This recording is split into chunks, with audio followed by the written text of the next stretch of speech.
تاج محل کی خوبصورتی ہے، اونچے اونچے پہاڑ ہیں، منموہن جھیل اور آبشار ہے، مختلف مذہب و ملت اور دین و دھرم کے ماننے والے ہیں۔ اس عظیم ملک کی آزادی میں ہندو، مسلم، سکھ، عیسائی اور اس وطن کی خاک سے پیدا ہونے والے ہر شخص کی قربانی ہے۔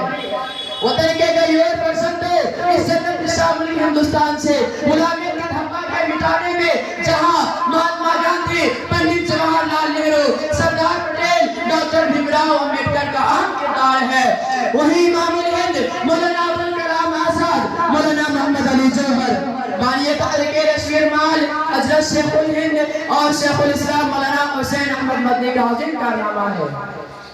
دوستو، میں تاریخ آزادی ہند سے پوچھنا چاہتا ہوں کہ اس ملک کا دور و شیر تھا جس کی شہادت پر انگریز نے اعلان کیا تھا کہ ہندوستان اب ہمارا ہے۔ وہ ٹیپو سلطان شہید تھے، تاریخ